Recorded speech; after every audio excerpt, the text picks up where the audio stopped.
বাংলাদেশে যে পরিমাণ ঋণ খেলাপি আছে তার সিংহভাগও কিন্তু ইচ্ছা করে হয়নি। বিগত গভর্নমেন্ট রাজনৈতিক কারণে এবং ব্যাংকারদের একটা সিন্ডিকেটের কারণে এই ঋণ খেলাপি হয়েছে। এবং এই ঋণ খেলাপি কি তারা হতে চেয়েছে? আপনি ভাবেন, আমার প্রজেক্ট কোটি কোটি টাকা দিয়ে আজকে 2011 সাল থেকে পড়ে আছে, কারণ এটা বিএনপির আমলে অনুমোদিত প্রজেক্ট ছিল।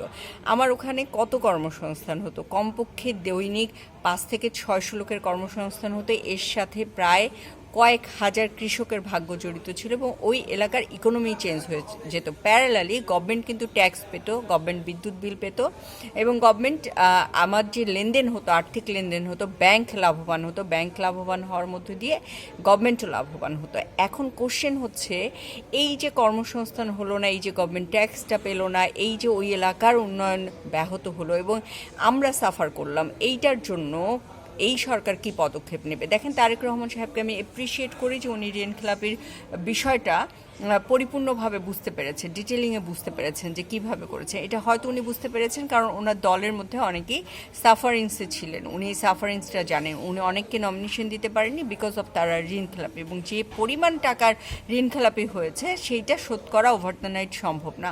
অনেক ক্যান্ডিডেটকে উনি মনোনয়ন দিতে পারেন নাই। এখন আমি দেখতে চাই যে যেসব ব্যাংক এই কাজগুলো করেছে, যেসব আমলারা এটার সাথে যুক্ত ছিল এবং যারা এইটাকে পেট্রন করেছে, এই কর্মসংস্থান, সরকারের ইনকাম এগুলো বন্ধ করেছে এবং ওই সব ব্যবসায়ীকে ক্ষতির মুখে ফেলেছে, তাদের ব্যাপারে আসলে তারেক রহমান সাহেব কী ধরনের সিদ্ধান্ত নেন।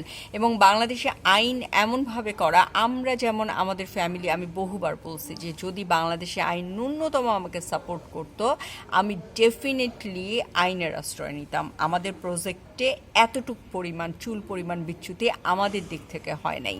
কিন্তু বাংলাদেশে আইন যেহেতু ব্যাংকারদেরকে সুরক্ষা দেয়, ব্যাংককে সুরক্ষা দেয়, সেই জায়গাটায় আমার কোনো আইনের আশ্রয় নেবার সুযোগ ছিল না। এই জন্য আমি আইনের আশ্রয় নিতে পারিনি। আমার প্রজেক্ট রুগ্ন হয়ে যেতে বাধ্য হয়েছে। আমি সাফার করেছি, আমার ফ্যামিলি সাফার করেছে। দেখেন, ওখানে কর্মসংস্থান হয়নি, সেটা হয়নি, কিন্তু আমার ফ্যামিলি বা আমরা যেভাবে সাফার করেছি, এইটার অবশ্যই একটা পানিশমেন্ট হওয়া উচিত। এবং ব্রডার সেন্সে শুধু আমার কথা বলছি এটা না, যারা আমরা এরকম সাফার হয়েছে বিগত আমলে, তাদের জন্য নিশ্চয়ই একটা নীতিমালা গভর্নমেন্ট করবে, যেহেতু উনি এটা বুঝতে পেরেছেন।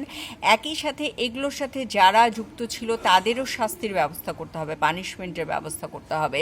সেটা না করলে ভবিষ্যতে যে কেউ এসে যে কোনোভাবে যে কোনো একটা প্রজেক্টকে, ব্যাংক মনে হলো ব্যাংকের এই ক্লায়েন্টকে পছন্দ হয়নি, এই ক্লায়েন্টকে অথবা অন্য কাউরে দ্বারা প্ররোচিত হয়ে ব্যাংক ওই ক্লায়েন্টকে রুগ্ন করে দিল, ওই ক্লায়েন্টকে সাফারিংসে ফেললো। কারণ বাংলাদেশের বিজনেস সিস্টেমটাই এমন যে আপনি উইদাউট ব্যাংক আপনি বিজনেসে যেতে পারবেন না।